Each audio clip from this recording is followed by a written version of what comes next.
that okay? That's perfect, yes. Okay. Got water. I've had my coffee this morning. So we've been friends for some time now. Through our shared love of quilting. Yes, very much so. Yes, and last year you had a beautiful piece that was accepted in the Vlieseline Fine Arts Gallery at the Festival of Quilts. That's right. It was my Haiku Quilt. When I'm listening to the radio, I have Radio 4 on, and it was John Cooper Clarke, and he was talking about haikus and how he'd discovered them and how he enjoyed writing them, and he was reading them. Now, I would love to be able to write, but I can't. I'm slightly dyslexic. But on the M25 journey each day that week, I was thinking, you know what, haiku, I could do that in quilts. I could do that in pieces. So I started making tiny little blocks, and in the end, so I had a 5, 7 and 5 row, and I put a purple full stop as well at the end. And I kept posting them onto my Instagram saying, oh, another word for the poem. And it got people really intrigued, sort of poem. And yeah, I was really pleased by the outcome. It was a fun thing to do, just to sort of think of words as fabric as opposed to actual letters. So yeah. And it was accepted into QuiltCon, and then I submitted it to the Fine Art Textiles, and I was accepted there, which I was really chuffed with, because I didn't think it was that sort of I didn't think it was arty enough, but obviously the judges liked it and it got accepted and it had good feedback, so I was really pleased with that. You had some very good feedback because they offered you a textile gallery. Yes. So what is it like having your work on the poster, being the poster girl for the Festival of Quilts? Bizarre. Funny enough, 2 or 3 years ago, perhaps I've got a warped sense of humour, I don't know, but 2 or 3 years ago they contacted me and they used one of my small pieces in their calendar, and I jokingly said, well, as long you can use the image as long as you don't have staples through the middle, meaning like a Playboy image. But they didn't quite get it. So now when they contacted me following my collage quilt, which I'll say how I came about to doing that in a moment, when they contacted me and said that they would like to use that, I had to be a very grown up and just say thank you very kindly. I didn't want to sort of imply about Playboy or images and things, but yeah, I couldn't believe it really. And then also very generously, fingers crossed, because obviously the gallery has been postponed to next year, I presumed that they'd obviously start again with images and things, but no, they're going to carry that image for the poster and the colouring and things right through to next year. So very lucky, very chuffed. It came about by 5 years ago, 4 years ago, 5 years, I lose track. A very dear friend of mine, Kristen, in Brooklyn haberdashery, who I've become very friendly with, and she contacted me to say that there was a project going on in America. It'd been going on 2 or 3 years before I sort of joined, if you like, or I didn't really join, just sort of tagged along. It's called the 100-Day Project, and it's run by 2 ladies. One lady has now stepped away from it, 2 ladies in California, and it starts in April, ends in July, and it's 100 days of putting something onto Instagram. And it could be 100 days of baking a cookie, could be 100 days of poems, could be 100 days of stitching. So it's absolutely everything. I thought, well, I can't really do stitching because I work full time in my day job.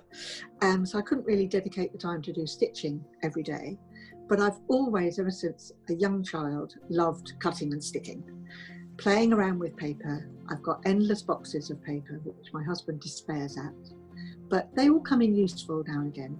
So that first year, I did 100 days of paper collage. It's just 15 minutes of fun each morning. And it literally takes me 15 minutes or so. And then if I don't like it, it doesn't matter, because tomorrow's another day and I might like that one. Anyway, this particular one I did on day 57 of the first year, which is this one. And I started calling it Macaroons because I thought it looked a bit like macaroons. And I kept playing around with it, and I made it up with calico behind and used Alison glass fabric. But I really didn't like it. It wasn't punchy enough. So I put that to one side. I've still got it somewhere. And then I put it together with toner cotton, but charcoal. So it's not exactly black. And yeah, that's ended up being Mr. Macaroons. I have a little tiny Bonina, which is next to me. So I just do straight line quilting on all my quilts. But I knew I wanted something abstract. I knew I wanted it rather than just straight lines. So the first year at QuiltCon, I came across a lady called Christine Pringo, and she does amazing machine quilting, long arm. So I contacted her, sent her pictures of where I wanted the lines, and I sent it out to her. She lives in Denver. As luck would have it, we were actually going to Denver that year on holiday. So we sort of slid past her house and we picked it up. So that was a real treat. And she's quilted three or four of mine now on the Collage series. So yeah, she does a beautiful job. I've been going to QuiltCon for the last 5 years now. I've been an avid Quilters Guild member since 1984. And I support them in every way I can, and always enjoy attending Festival of Quilts and things. But I've also joined the Modern Guild in America. I got 1 year a magazine, and it was all about their exhibition. And I said to my husband, I said, "Oh, I'd love to go. I would so love to go." And he said, "Oh, where will it be?" He said, "Oh," I said, "Next one is Savannah." He said, "Oh, I don't fancy going there." And I said, "I didn't fancy taking you."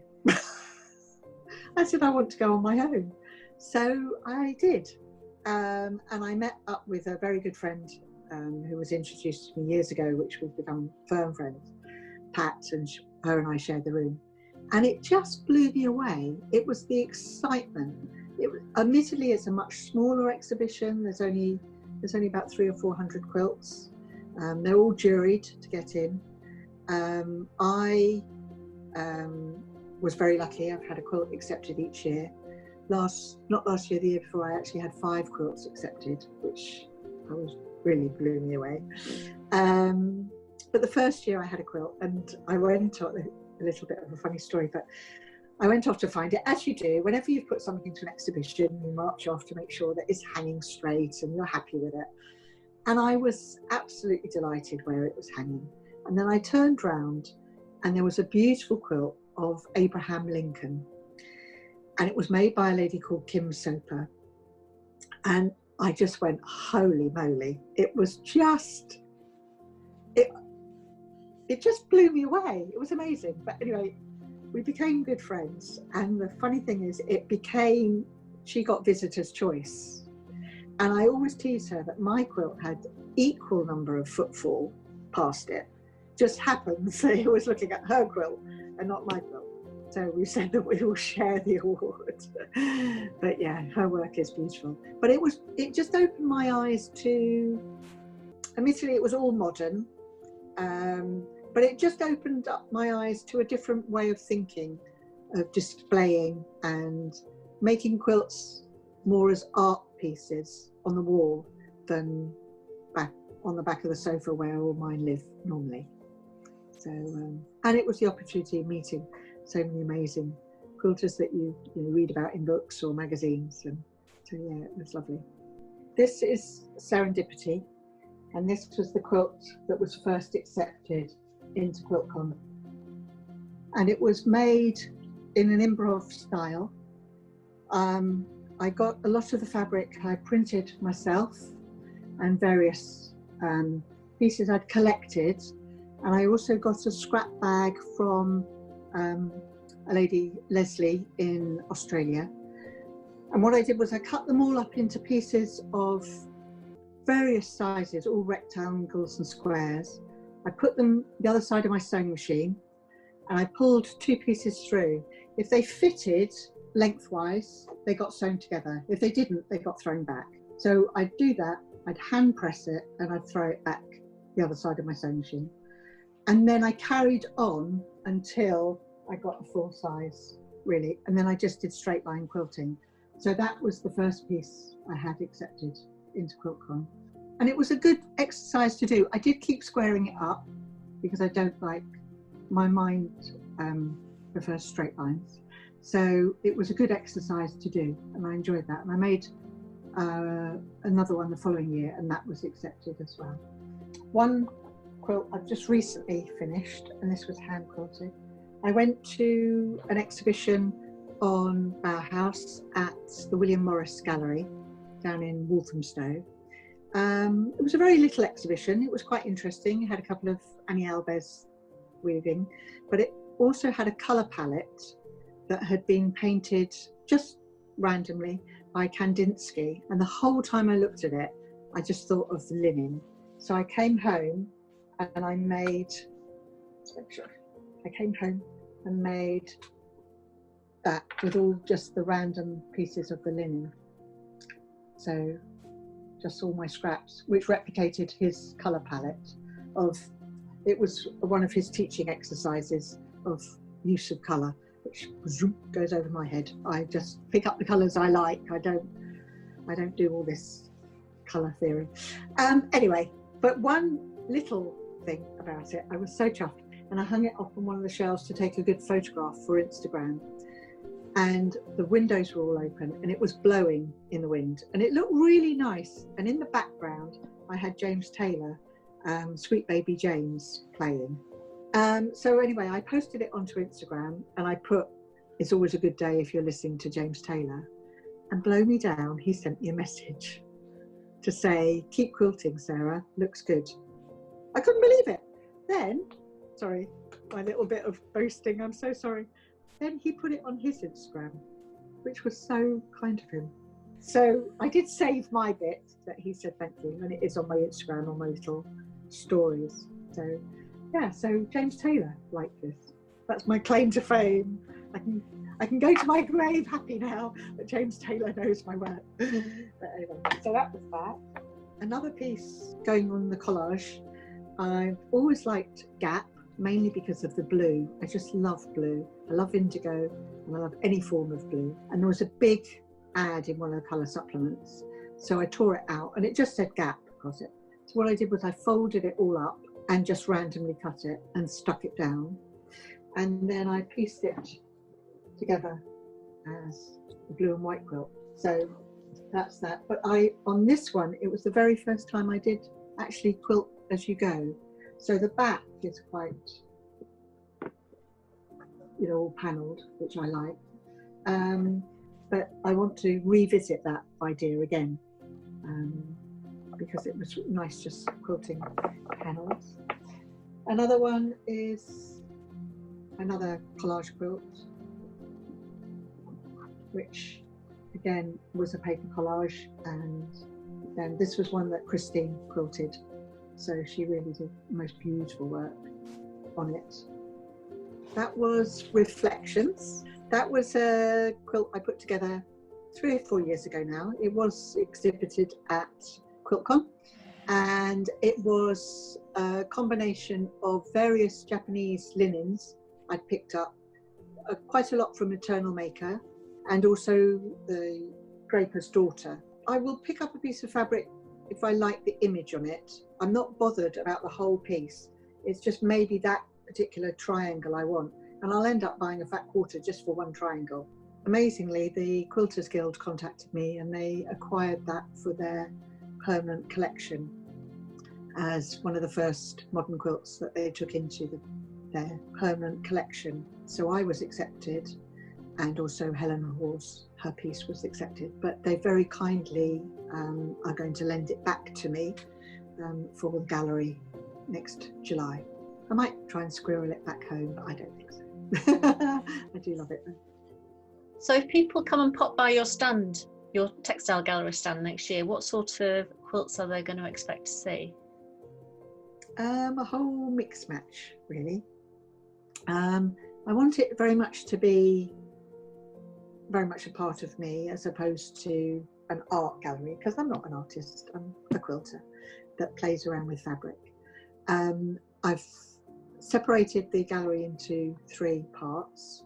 One will be hand quilting, so there'll be a lot of pieces that I've put together with a densely hand quilted, sort of the, very much like these pieces. So there'll be a wall of that. There'll be a wall of collage to quilt, so there'll be the framed paper collage together with the quilt that it represents. And then there will be a mixed match of reflections and a few other, I've got happenstance and a few other big pieces of mine that I've done in linen. So I've got a few other ideas up my sleeve, but I'll share those near the time. So during lockdown, have you been doing a lot of stitching? Yes, I have. I've always got a needle in my hand. I'm always itching to stitch. I love using linen fabric. So I've constantly been putting things together. The first I love flying geese. These need to be basted before I can quilt them.